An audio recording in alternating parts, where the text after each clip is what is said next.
नमस्कार दोस्तों, CPA coaching centre Rawla मंडी में आप सभी का हार्दिक स्वागत, अभिनंदन है। आप सभी के लिए आज फिर एक बहुत अच्छी और न्यू सूचना है कि मंडे से ये दिन आप जरूर ध्यान रखना कि मंडे से सीपीए कोचिंग सेंटर रावला मंडी में बीएसटीसी के बहुत शानदार बेंच शुरू होने वाले हैं, जो कि 0 से शुरू होंगे। उसमें आपके जो भी सब्जेक्ट है वो बहुत अच्छे तरीके से और प्रश्नोत्तरी के माध्यम से संपूर्ण करवाए जाएंगे। अब आपने देखा है कि बाजार के अंदर एक न्यू बुक बड़ी इंपॉर्टेंट चल रही है, जो कि यहाँ बीएसटीसी में बहुत अच्छा काम करेगी। एक बार आप इसे खरीदें, आप इसे पढ़ें और आपको पता चलेगा। इसकी सबसे बड़ी विशेषता जो है वो है कि राजस्थान के तीनों पोर्शन इसमें बहुत अच्छे तरीके से कंप्लीट किए हुए। पहला, राजस्थान की भूगोल बड़ी इंपॉर्टेंट है, इसमें कंप्लीट है। और फिर आपकी राजस्थान की इतिहास बड़ी इंपॉर्टेंट कंप्लीट है। और फिर राजस्थान की जो संस्कृति है वो बहुत अच्छे तरीके से कंप्लीट की हुई है। यदि आपको फिर भी लगे कि इस बुकलेट के अंदर 171 क्वेश्चन है, 171 क्वेश्चन में से कैसे आएंगे, यदि यह संशय पैदा हो तो आप जाना इस क्वेश्चन की व्याख्या पर। इन क्वेश्चनों की व्याख्या को आप देखोगे तो बहुत शानदार तरीके से आप बीएसटीसी को क्रैक कर पाओगे, ये ध्यान रखना। प्रकाश सर जी के ग्रुप को आप डेली इस पीडीएफ को सुनोगे और अच्छे तरीके से इनके अलावा भी बहुत बड़ी बड़ी व्याख्या जो है वो अपने करेंगे। तो क्लास को अधिक शेयर करो। अब अपने देखते हैं कि क्या है इन प्रश्नों में और क्या नहीं है। तो पहला ही जो प्रश्न है वो आपके सामने दिया हुआ है कि बुकलेट का पहला प्रश्न, ये बहुत इंपॉर्टेंट प्रश्न दिया हुआ है। क्या प्रश्न है, देखो कि त्राइन का द्वितीय युद्ध जो है वो कब लड़ा गया था। ये देखो बड़ा इंपॉर्टेंट, त्राइन का द्वितीय युद्ध कब लड़ा गया। आपको ये ध्यान रखना, एक इमेज बनानी है कि त्राइन नामक जगह जो है ना, त्राइन नामक जगह वो एक हरियाणा में जगह है। और फिर आपको ध्यान देना कि त्राइन का द्वितीय युद्ध है तो दूसरे से तो पहले होगा एक कोई युद्ध। तो पहला युद्ध और दूसरा युद्ध, 2 युद्ध हुए त्राइन के अंदर। फिर आपको ध्यान रखना है कि पहला युद्ध 1191 में हुआ है और दूसरा युद्ध 1192 में हुआ है। तो सीधा सा प्रश्न है कि 1192 के अंदर युद्ध हुआ है। फिर आपको यह देखना है कि पृथ्वीराज चौहान थर्ड जो है अजमेर के राजा है एक तरफ, तो यानी इस युद्ध में त्राइन के फर्स्ट युद्ध में एक तरफ तो कौन है, पीसी थर्ड है, पृथ्वीराज चौहान तृतीय, एक तरफ शहाबुद्दीन मोहम्मद गोरी है। इस बात पर ध्यान दें। और द्वितीय युद्ध में भी एक तरफ पीसी थर्ड है और एक तरफ ध्यान देना शहाबुद्दीन मोहम्मद गोरी है। अब आप यहां ध्यान देना, इस प्रश्न में क्या व्याख्या क्या है। सबसे इंपॉर्टेंट अपनी व्याख्या ही है कि पृथ्वीराज चौहान तृतीय अजमेर के राजा थे और गजनी के शासक का नाम था शहाबुद्दीन मोहम्मद गोरी। इनके बीच में 1191 में पहला युद्ध त्राइन का लड़ा गया। और फिर आपके दिमाग में इमेज कि इस पहले युद्ध में पृथ्वीराज की जीत होती है, मोहम्मद गोरी को हार का सामना करना पड़ता है। फिर दूसरी इंपॉर्टेंट, त्राइन का द्वितीय युद्ध जो है उसमें गोरी की जीत हो गई। फिर तीसरी लाइन देखो कि अजमेर के चौहान वंश की सीमा पंजाब तक थी, बहुत इंपॉर्टेंट। और 1191 में उत्तर भारत का सबसे शक्तिशाली राजा यदि कोई था तो वो पृथ्वीराज चौहान था। अब आप कहोगे सर ये प्रश्न है, ये व्याख्या होगी, क्या इनमें से प्रश्न निकलेंगे? तो अपने ये जो डेली के जो वीडियो है प्रकाश सर जी के ग्रुप पर आप इसको शेयर करो। ये ऐसे ही नहीं आपके सामने आ रहा है, और भी व्याख्या पढ़ेंगे। यानी ये चौहान वंश जो है इसका पृष्ठभूमि क्या है वो देखो। इसके लिए अपने देखो कि चौहानों की पृष्ठभूमि क्या है, कॉपी पेन पास में लेके बैठे, फिर अपने को पता चलेगा कि चौहानों की पृष्ठभूमि जो है वो क्या है। अब देखो सबसे इंपॉर्टेंट हमारे सामने है चौहान वंश, ये रहा चौहान वंश। आप कहोगे सर मोटे मोटे प्रश्न हमें करवा दो, बीएसटीसी में काम बनेगा। बीएसटीसी में काम बनेगा उसकी व्याख्या से, जो 171 क्वेश्चन बुकलेट में है उसकी व्याख्या से, प्लस वीडियो में जो मिलेगा बहुत आसान मिलेगा। हर प्रश्न के पीछे ट्रिक होगी, मस्तिष्क में अच्छे तरीके से बैठेगी।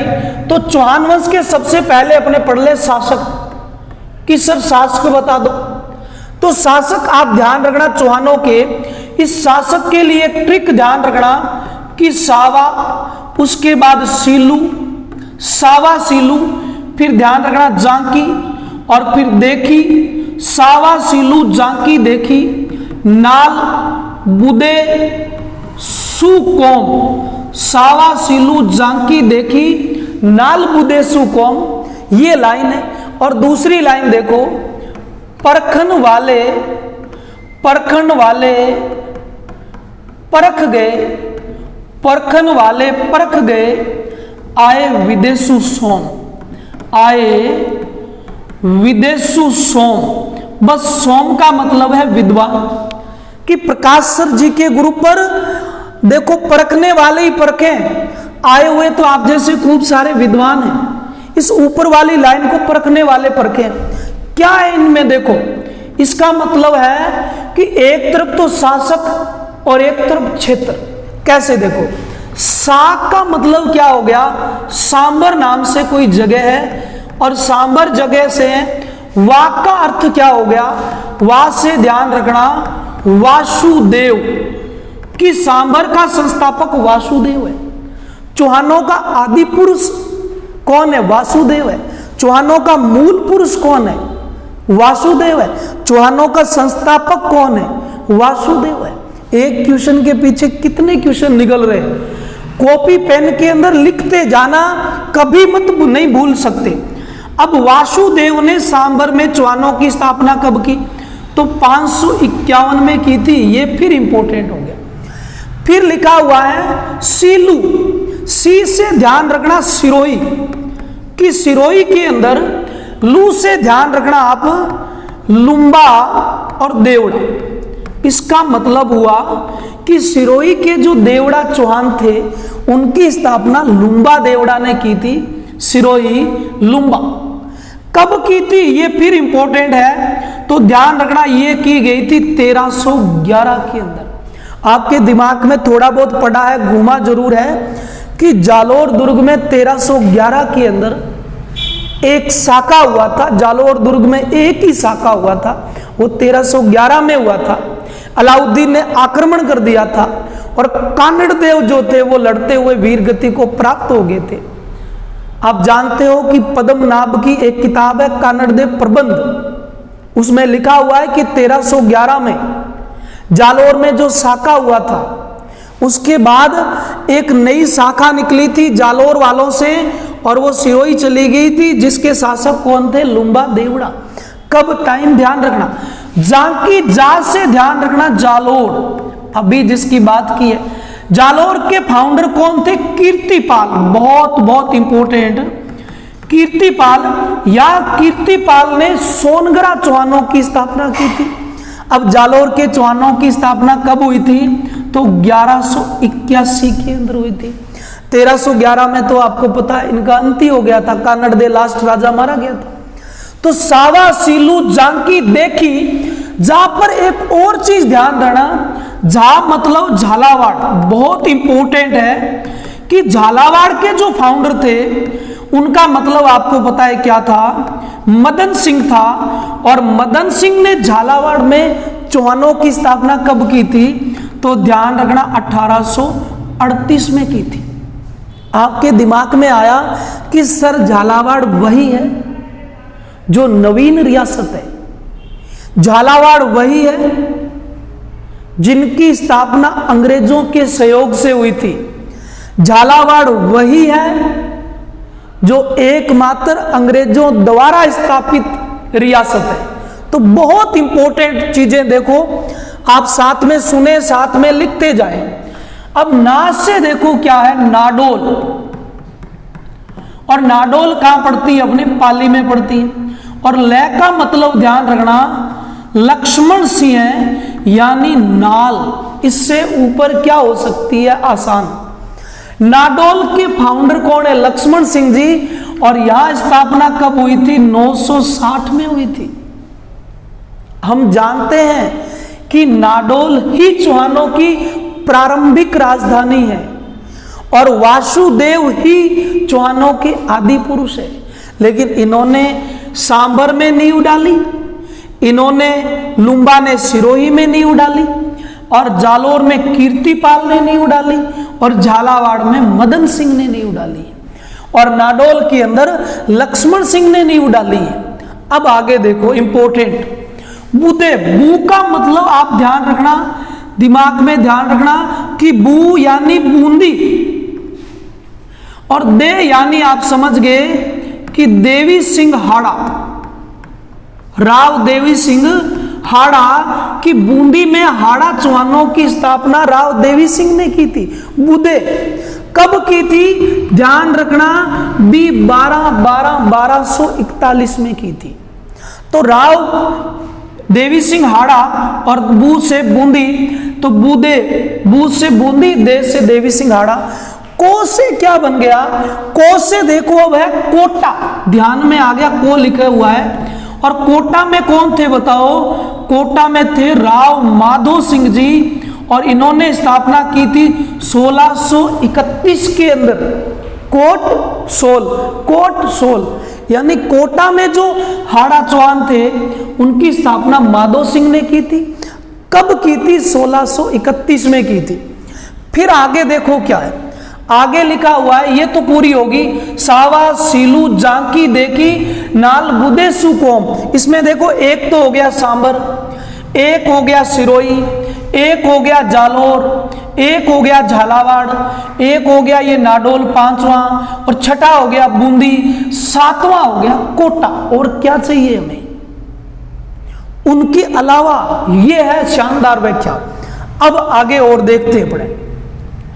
आगे देखो हमारे सामने क्या है? र। इस र को उठाएंगे और र का आंसर हो गया रणथंबोर। कि सर हमारे दिमाग में आ रहा है कि रणथंबोर में भी तो चौहान थे। बिल्कुल, रणथंबोर पड़ती है SM यानी सवाई माधोपुर में। और रणथंबोर के जो फाउंडर थे ना, उनका नाम था गोविंद राज, और इसने स्थापना कब की थी? 1194 में की थी। ध्यान रखना, गोविंद राज ने स्थापना रणथंबोर के चौहानों की कब की थी? 1194 में की थी। अब एक और आ रहा है आय। अ से ध्यान रखना, अजमेर। अ से कौन सी शाखा है? अजमेर के चौहान, जहां से पृथ्वीराज थर्ड अपने देखा है, और पृथ्वीराज थर्ड ने वहां से त्राइन युद्ध लड़े थे, वो अजमेर शाखा। अजमेर शाखा के फाउंडर अजय राज है। कौन है? अजय राज। और अजय राज ने यहां स्थापना कब की थी? तो ध्यान रखना, 1113 में की थी। अपने पढ़ते हैं कि अजय राज ने अजमेर की स्थापना की थी 1113 के अंदर। ये वही अजमेर है जिसका प्राचीन नाम पृथ्वीपुर है, और ये वही नाम है जिसका बाद में नाम दिया गया था अजमेरू, और ये वही है जिसको बाद में अजमेर कहा गया।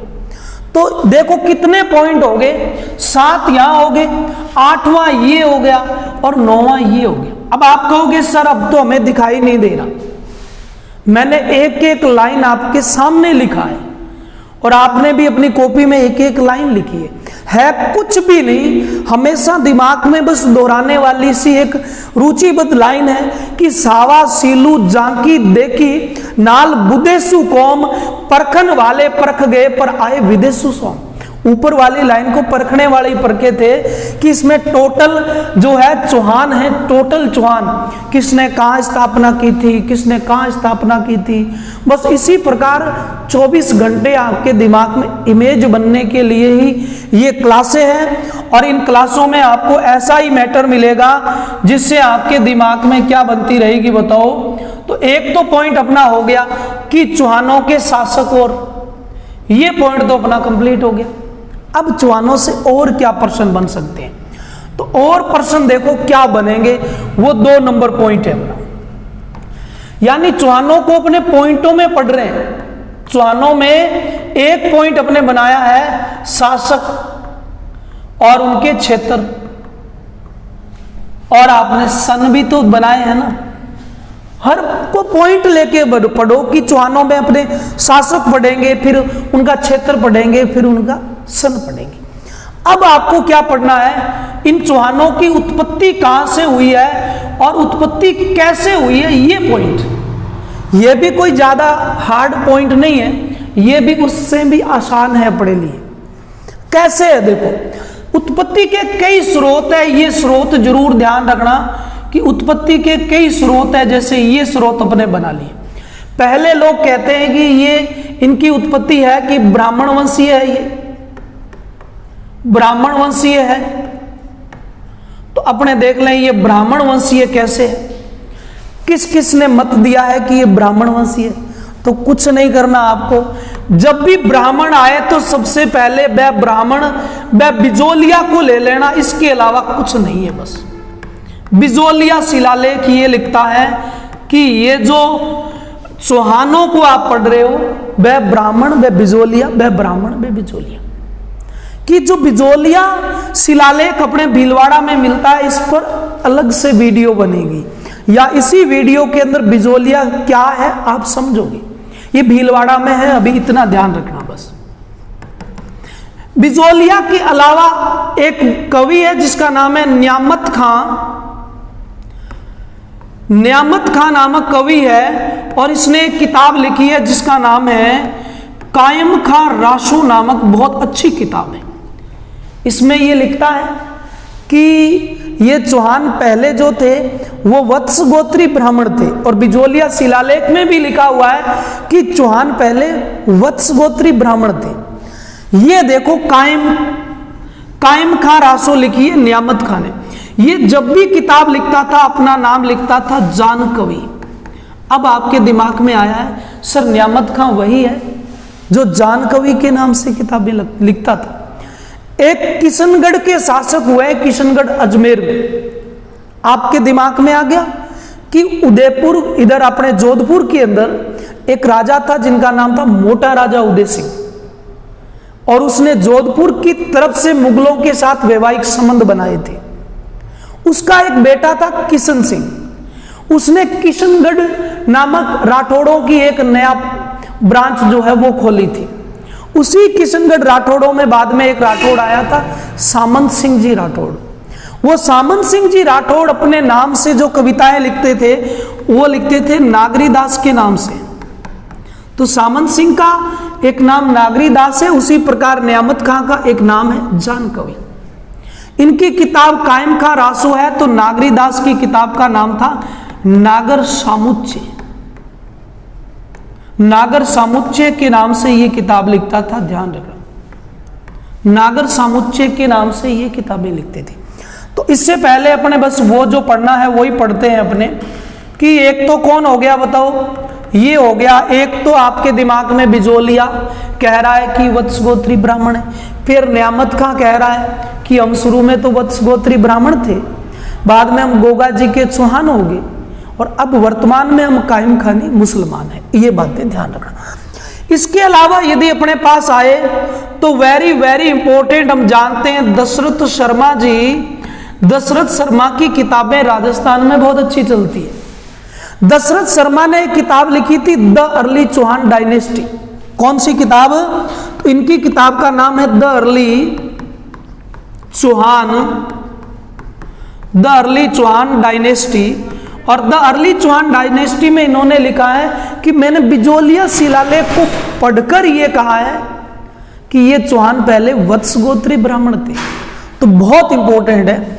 और लास्ट पॉइंट जो अपना है वो ध्यान रखना कौन सा है, वो है चंद्रावती लेख। और चंद्रावती लेख में भी ये कहा हुआ है कि ये ब्राह्मण वंशीय थे, वत्स गोत्री ब्राह्मण थे। कुछ भी दिक्कत नहीं है, वह ब्राह्मण वह बिजोलिया, बिजोलिया नया है, बिजोलिया नया है, बिजोलिया नया है, बिजोलिया नया है। तो दशरथ चांद पर ले गया, बिजोलिया नया था, दशरथ चांद पर ले गया, बिजोलिया नया था, दशरथ चांद पर ले गया। इसके अलावा अपने पास में पॉइंट देखो क्या है, ब्राह्मण वंशीय के अलावा अपने पास में इंपॉर्टेंट पॉइंट देखो क्या है। वो यहां देख लेते हैं अपने। ब्राह्मण वंशीय के अलावा अपने ये लिखते हैं कि ये तो सूर्यवंशी है सर। जोधपुर के राजा जो थे, जोधपुर के जो राजपूत थे, उन्होंने सूर्य नगरी की स्थापना की थी जोधपुर की, इसीलिए जोधपुर को सूर्य नगरी का दर्जा दिया गया है कि वो जोधे जो राजपूत थे, राठौड़ थे, वो सूर्यवंशी थे।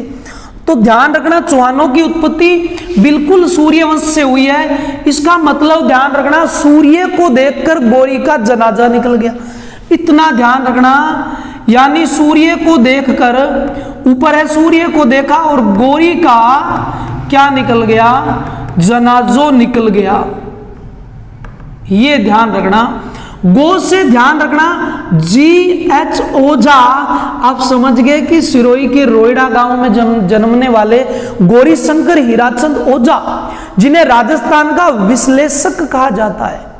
Annals and antiquities of Rajasthan जो कर्नल जेम्स टोड की किताब थी ना, उसका इसने हिंदी अनुवाद किया था हमारे गौरी शंकर जी ओझा ने। ये लिखते हैं कि ये सूर्यवंशी थे। उसके बाद जैत से ध्यान रखना, जयानक बहुत इंपॉर्टेंट एक किताब लिखता है। कौन सी किताब लिखता है? पृथ्वीराज विजय नाम से एक किताब लिखता है। ध्यान रखना, विजय जय, विजय और जय दोनों का साथ में संबंध है। तो जयानक ने किताब लिखी थी पृथ्वीराज विजय, उसमें भी इसने कहा कि सूर्यवंशी थे। फिर न से ध्यान रखना, एक है जिसका नाम है नयन, और नयन चंद्र सूरी, वेरी वेरी इंपॉर्टेंट किताब लिखता है। कौन सी? हमीर महाकाव्य, बड़ी इंपॉर्टेंट किताब है इनकी, हमीर महाकाव्य नामक किताब। हम काव्य नैनों से पढ़ेंगे। हमीर महाकाव्य है, नयनचंद सूरी ने लिखा है कि ये सूर्यवंशी थे। एक और नए से ध्यान रखना, जिनको आप जानते हो, नरपति नाला। और नरपति नाले ने, आपको पता है किताब कौन सी लिखी थी? नर बिशल बजाते हैं, यानी बिशल देव रासो किताब लिखी थी। आपको पता है गोडवाड़ी भाषा के अंदर लिखी थी। भाषा नहीं, गोडवाड़ी बोली, जो मारवाड़ी की उपबोली है। गोडवाड़ प्रदेश गोड जाति के कारण गोडवाड़ प्रदेश कहलाया। लूणी का बेसिन गोडवाड़ कहलाता है। पाली जिला इसमें है, जालोर जिला गोडवाड़ में है, सिरोही जिला है, दक्षिणी बाड़मेर भी गोडवाड़ में है।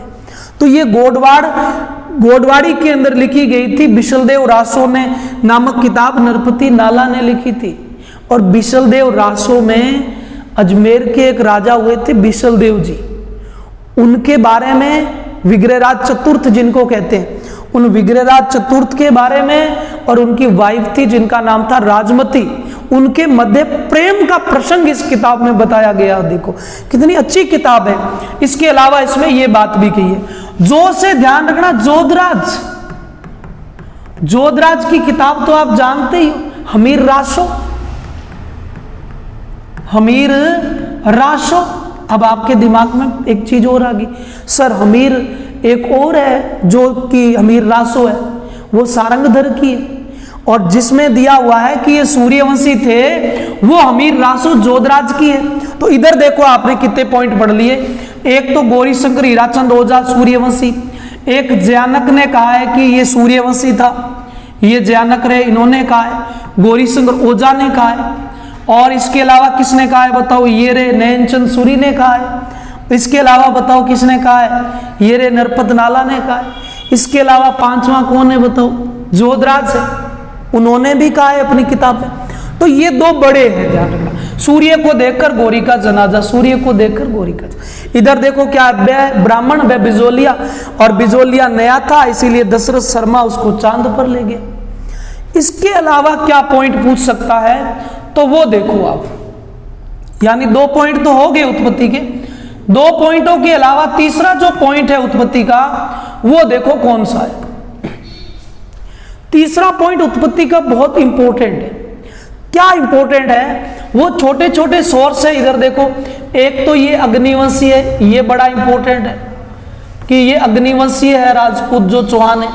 इसके अलावा ध्यान रखना ये चंद्रवंशी है।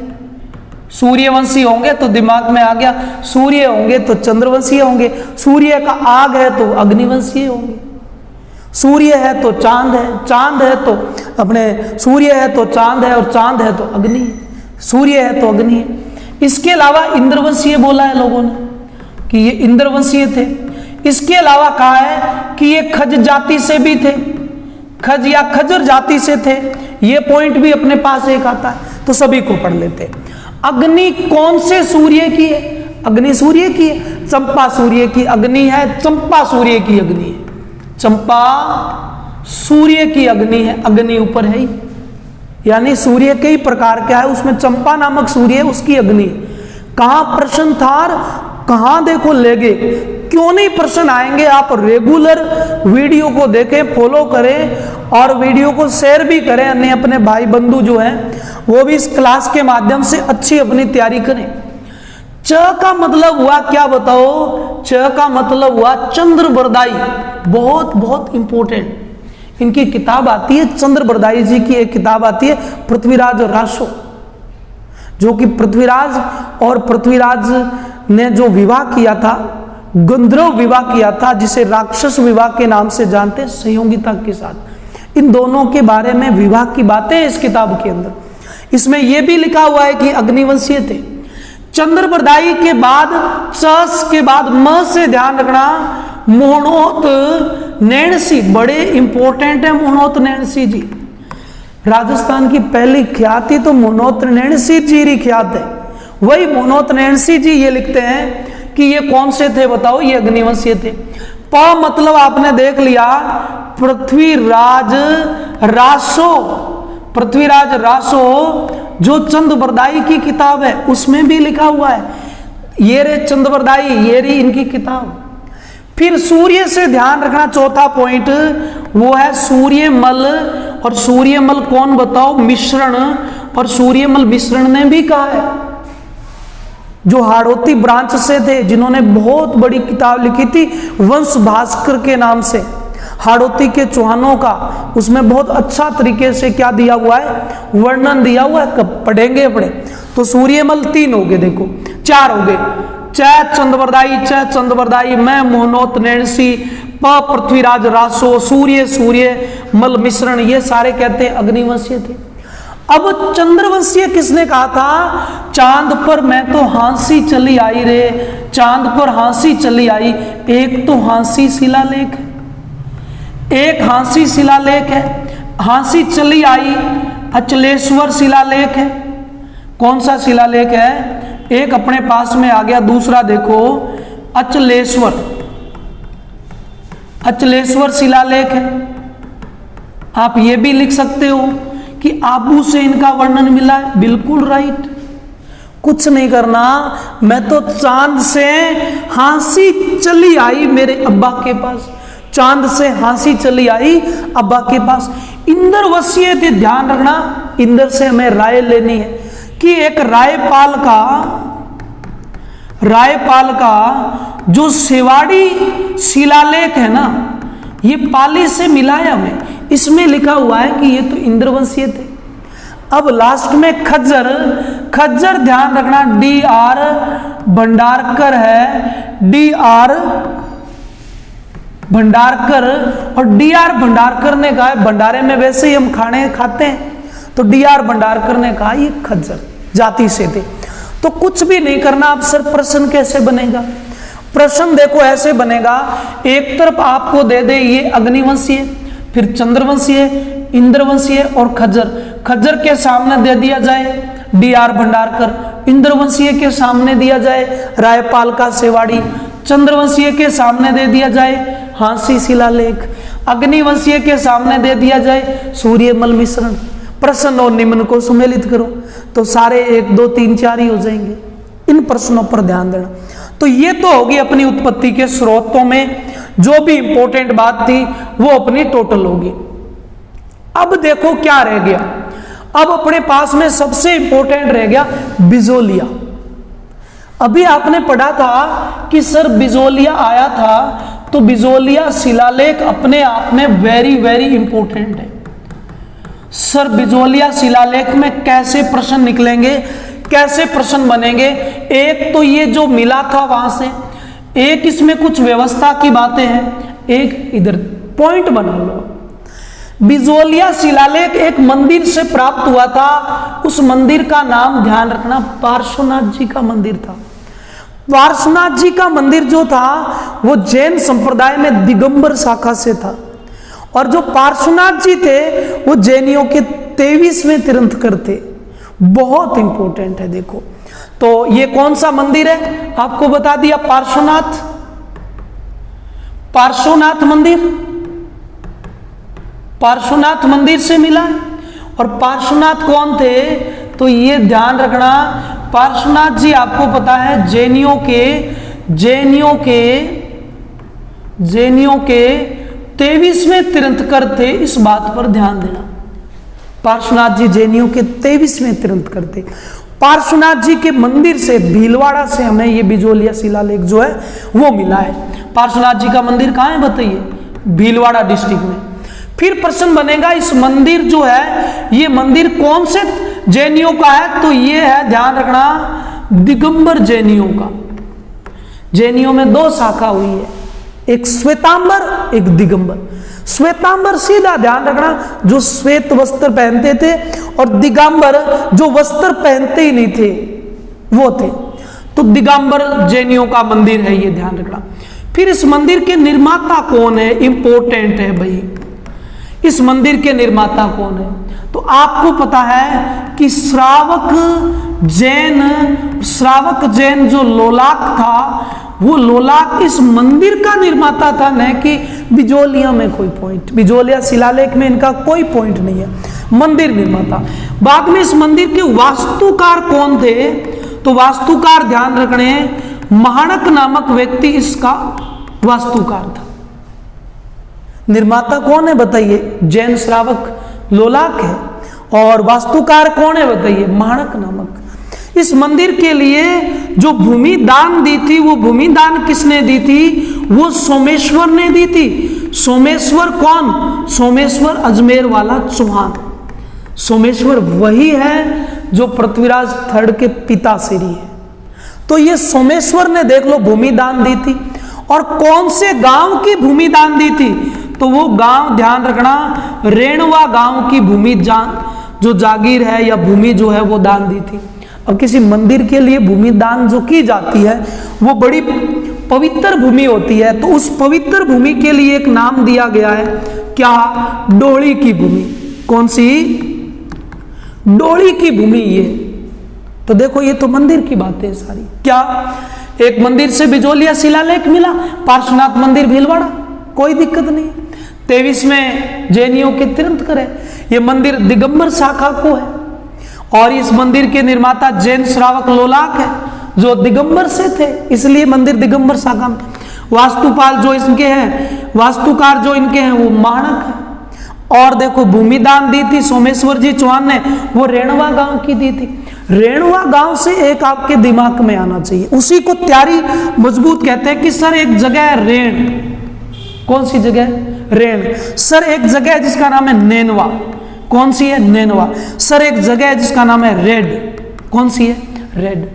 रेड कहां पर है, रेड है डील नदी के किनारे टोंक जिले के अंदर। कौन से जिले में है, टोंक जिले में, डील नदी के किनारे। टोंक में 2 नदियां हैं, गुडिया डील, गुडिया डील। तो डील नदी के किनारे रेड सभ्यता है। नैनवा सभ्यता कहाँ है, नैनी तो बूंदी होती है, इसीलिए नैनवा सभ्यता बूंदी में है। और रेण कहां पर है, रेण है नागौर के अंदर। ध्यान रखना कहाँ है, नागौर में। यहाँ के प्रसिद्ध संत जो थे वो दरियाव जी थे, बड़ा इंपॉर्टेंट है। तो ये थी रेणवा, ये थी रेण, ये नैनवा, ये रेड। देखो रेणवा के साथ में 4 पॉइंट आपके कंप्लीट हो गए। तो आपने देख लिया मंदिर से संबंधित जो भी बातें हैं वो आपने देख ली कि मंदिर का निर्माण किसने करवाया। अब अपने देखेंगे इस शिलालेख की इंपॉर्टेंट बातें क्या है। तो वो देखो, सबसे इंपॉर्टेंट तो ये जो शिलालेख था बिजोलिया शिलालेख, इसकी भाषा ध्यान रखना। तो भाषा बराबर संस्कृत, बिजोलिया शिलालेख की भाषा संस्कृत थी। फिर 1 नंबर पॉइंट, बस पॉइंट ऐसे बना के पढ़ना। 2 नंबर, इसमें पद कितने थे, तो इसमें पद थे बराबर 13, इधर 13 इधर 23 में, उधर 13 इधर 23 में। फिर 4 नंबर ध्यान रखना, 3 नंबर पॉइंट ध्यान रखना, इसके जो रचयिता थे उनका नाम क्या था? तो रचयिता का नाम सब जानते हैं, गुणभद्र सूरी नामक व्यक्ति जो थे वो इनके रचयिता थे। फिर इसका समय क्या है, कब मिला था ये? तो इसका समय ध्यान रखना 1170 यानी सोमेश्वर का समय। फिर 4 नंबर हो गए। 5वां आप ध्यान रखना कि इसके लेखक कौन थे? तो लेखक ध्यान रखना इनके थे कायस्थ केशव। लेखक केशव, तो लेखक केशव, रचयिता गुणभद्र, 13 इधर 23, इधर 1170। फिर एक और प्रश्न आता है कि इसको उत्कीर्णन किसने किया था? ये इंपॉर्टेंट है। उत्कीर्णन करता जो थे वो गोविंद थे। सभी से अलग अलग पॉइंट है। उत्कीर्णन गोविंद, और लेखक केशव, रचयिता गुणभद्र सूरी। समय 1170, पद 13, भाषा संस्कृत। कहां से मिला? मंदिर से मिला था। और मंदिर के निर्माता जैन श्रावक लोलाक, वास्तुकार महानक। किसने भूमि दान दी थी? सोमेश्वर। यानी इस बिजोलिया शिलालेख में भूमि दान का कोई प्रबंध मिलता है अपने को। अब इंपॉर्टेंट देखो क्या है, इसके 2 पॉइंट अपने पढ़ लिए, एक तो मंदिर और एक ये शिलालेख, यानी अपने बिजोलिया पढ़ रहे हैं। और बिजोलिया के अंदर अब कौन सी बातें इंपॉर्टेंट है वो देखो। व्यवस्था बहुत इंपॉर्टेंट है। क्या है व्यवस्था? क्या थी बिजोलिया में? और बिजोलिया में क्षेत्र बहुत इंपॉर्टेंट है, जो प्राचीन क्षेत्र है वो। तो इस पॉइंट में आप क्या ध्यान रखना, बस इतना, ए बी सी डी, उसी में से एक उत्तर होता है। इधर इधर ध्यान रखना, ए बी सी डी का जन्म क्या है? एबीसीडी के जन्म पर, इसमें बस इतना है। इधर व्यवस्था, इधर क्षेत्र, कुछ भी नहीं है। एबीसीडी का उत्तर, एबीसीडी में से ही एक उत्तर होता है, और एबीसीडी के जन्म पर इसको छोड़ दिया जाता है, जबकि फ्री का सा प्रश्न है। कैसे? देखो, ए का मतलब है कि इसमें ध्यान रखना अजमेर व जो सांबर है इसके इतिहास का वर्णन मिलता है। अजमेर और सांबर के इतिहास का वर्णन इसमें मिलता है। फिर मस्तिष्क में आया, सर ने बी भी करवाया था। बी यानी भूमि दान का प्रबंध जो है, या भूमि दान का अनुदान इसमें मिलता है ना। सोमेश्वर ने रेणवा थी, उस रेणवा की भूमि मंदिर दान के लिए दी थी। जो मंदिर दान के लिए पवित्र भूमि है उसको दिमाग में घुमाओ, क्या कहते हैं? डोली की भूमि कहते हैं। सी का मतलब ध्यान रखना, बताया हुआ है इसमें कि जो सांबर झील है इसका जो निर्माण है ना, वो वासुदेव ने करवाया था। वासुदेव कौन? दिमाग को घुमाओ, वासुदेव कौन? वही जो चौहानों का आदि पुरुष, चौहानों का मूल पुरुष, और सांबर में चौहानों की स्थापना करता है 551 के अंदर। बस वही जो है वो सांबर झील के निर्माता। डी यानी ध्यान रखना, दशरथ जो शर्मा थे उन्होंने इस बिजोलिया को पढ़कर ये कह दिया कि ये वत्स गोत्री ब्राह्मण थे। कौन सी किताब में? अर्ली चौहान डायनेस्टी के अंदर। उत्तर से ध्यान देना, इस मंदिर के अंदर इसी बिजोलिया शिलालेख के पास में आपको मिलता है, क्या मिलता है? उत्तम शिखर पुराण मिलता है। उत्तम शिखर पुराण मिलता है, और ये उत्तम शिखर पुराण के जो रचयिता है उनका नाम बड़ा इंपॉर्टेंट है। क्या है बताओ? सिद्ध सेन सूरी है, ध्यान रखना। और ये किससे संबंधित है? ये है दिगंबर शाखा से संबंधित, यानी जैनियों की किताब है ये, और दिगंबर शाखा की किताब है।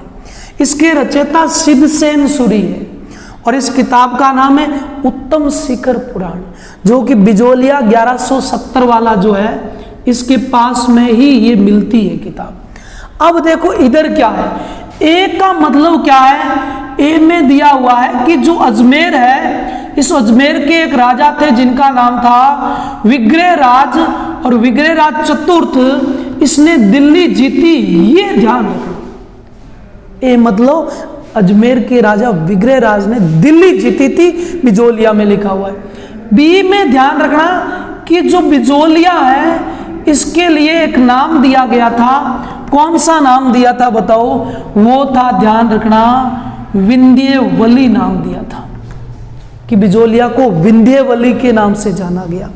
और बी से ध्यान रखना, एक क्षेत्र पड़ता है अपना जिसका नाम है भीनमाल, और भीनमाल आपको पता है जालोर जिले में पड़ता है, और यही भीनमाल जो है ये इसमें नाम मिलता है श्रीमाल, कि भीनमाल जो वर्तमान में है ना, भीनमाल इसबगोल मंडी जहां पर है, भीनमाल, जिसको हवेन सांग ने अपनी किताब सी यूकी के अंदर पी लो मो लो कहा है, ये वही भीनमाल है जहां गुप्त काल के कवि माघ का जन्म हुआ। कवि माघ राजस्थान के वाल्मीकि, ये वही जगह है जहां भारत के न्यूटन ब्रह्मगुप्त का जन्म हुआ था। उसी भीनमाल को बिजोलिया में श्रीमाल कहा गया। आगे देखो, सी का मतलब है सांभर,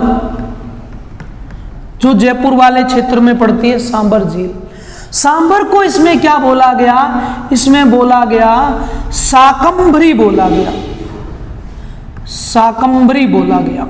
तो सांभर को इनमें शाकंभरी बोला गया, सांभर का पुराना नाम शाकंभरी है।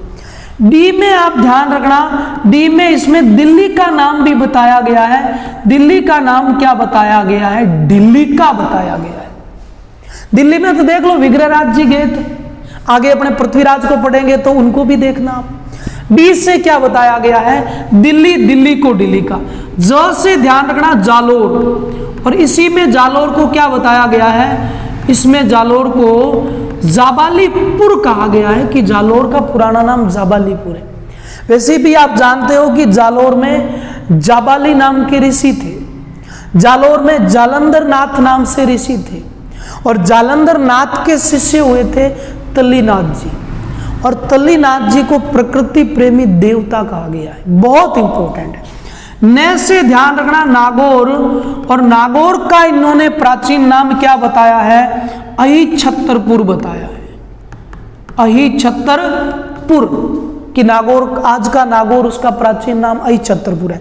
न से ध्यान रखना नाडोल, और नाडोल को यहां बताया गया है नड्डुल, क्या बताया गया है, नड्डुल बताया गया है।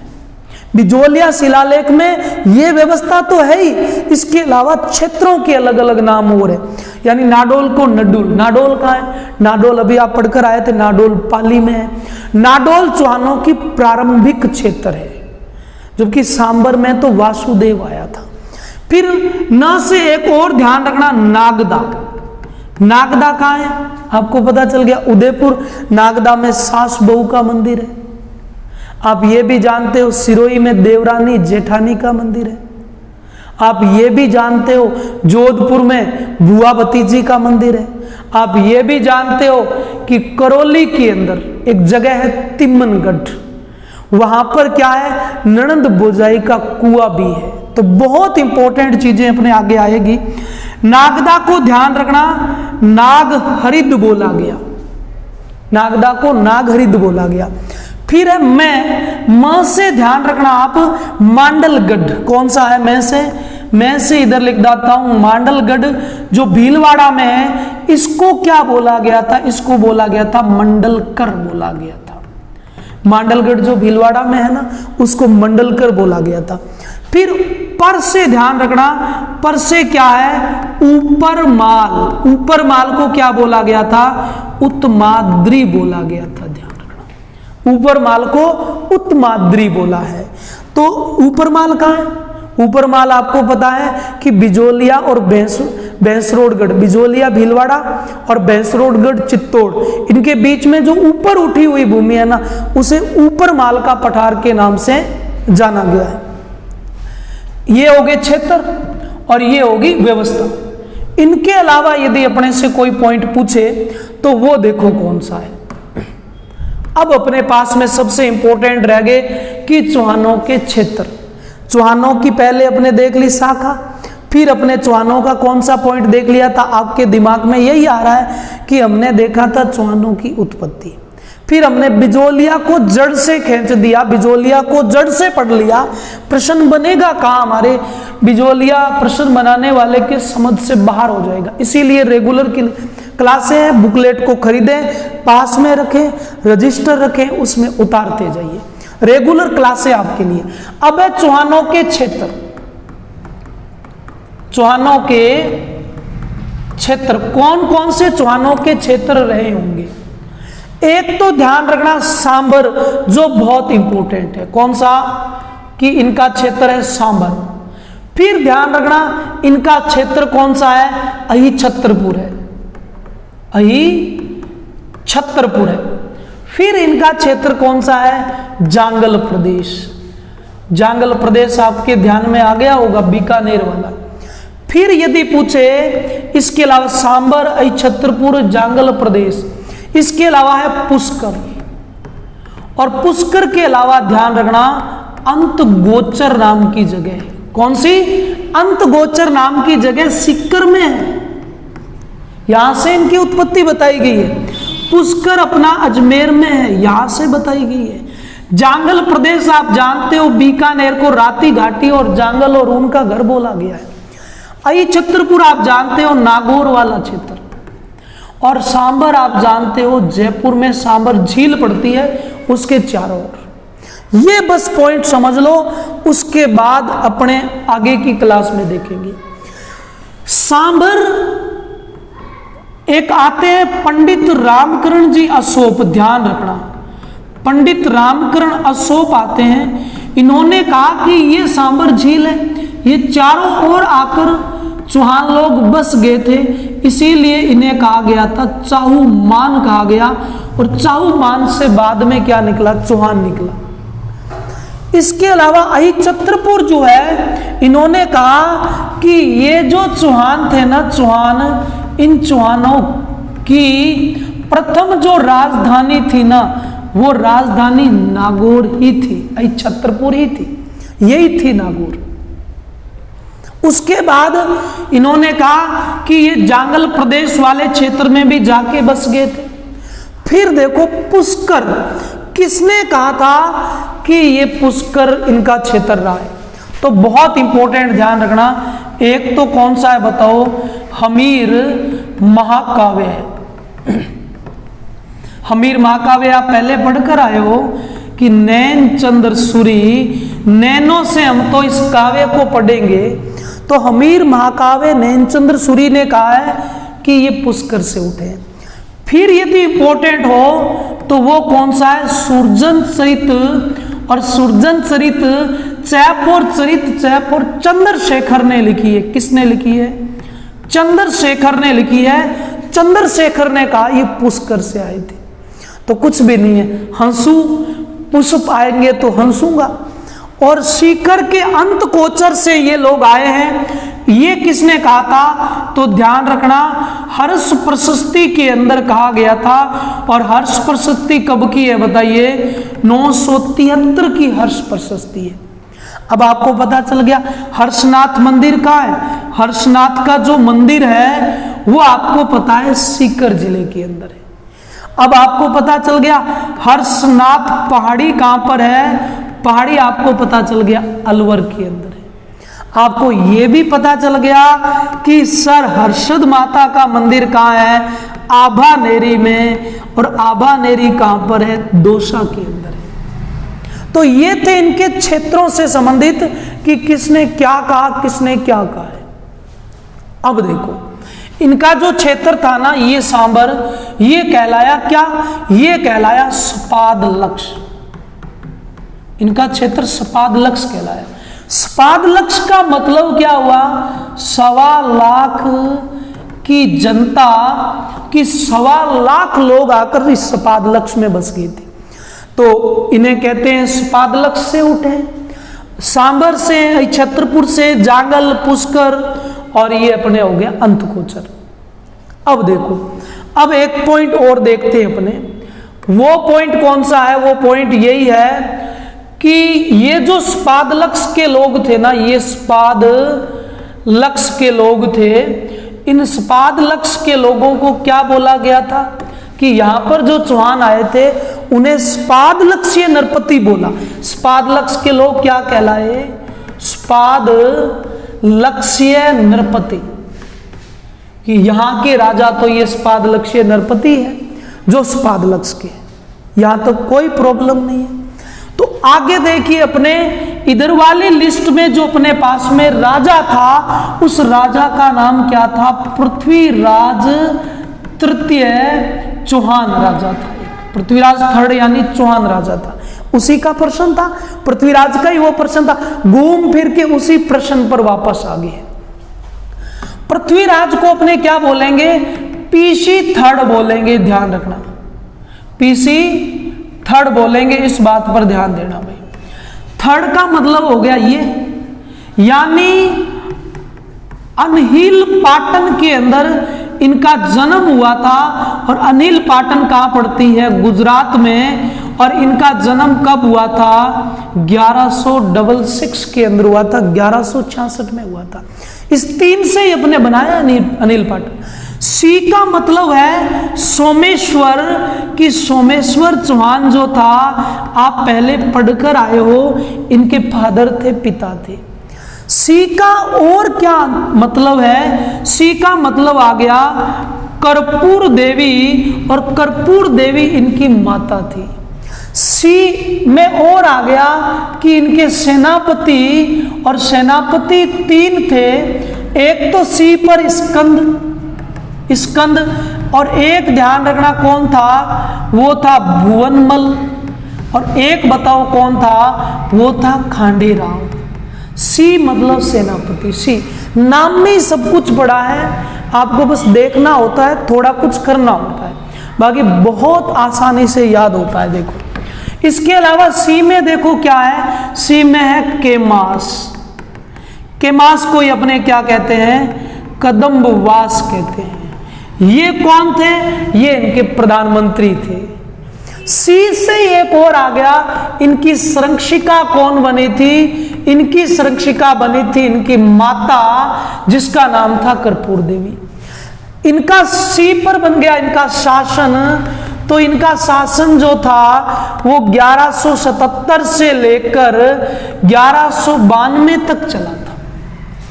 1177 से 1192 तक इनका व्यवस्थित शासन शुरू हुआ था 1178 से, क्योंकि 1 साल इनकी माता ने क्या किया था बताओ? ये देखो, संरक्षक के रूप में इनकी माता ने ये क्षेत्र संभाला था। तो कुछ भी नहीं है, जैसे ही आप पीसी थर्ड लिखोगे, थर्ड से ये हो गया, यानी अनिल पाटन में इनका जन्म होता है, गुजरात में है 1166। सी में हो गया सोमेश्वर पिता है। सी में हो गया कर्पूर देवी, जिसे कलचूरी राजकुमारी कहते हैं, वो माता होगी। सी में हो गए सेनापति स्कंदगुप्त, भुवनमल और खांडेराव। और सी से हो गया केमास या कदम्बास। और सी से हो गया इनकी संरक्षिका इनकी माता थी। और सी से हो गया शासन 1177 से 92 तक रहा। और फिर इनका व्यवस्थित शासन 1178 से शुरू होता है। तो इस क्लास को आप शेयर करना अधिक से अधिक, और ऐसे ही अपने पूरी प्रश्नोत्तरी को कवर करेंगे। आप देखते जाना और नोट करते जाना, कुछ भी नहीं है। देखो, पीसी नाम ध्यान है तो इतना कुछ चैप्टर ध्यान है, बस इतना सा रटते हैं अनिल पाटन, कुछ नहीं करना। पीसी थर्ड में सब कुछ दिया हुआ है। जय हिंद, जय भारत दोस्तों।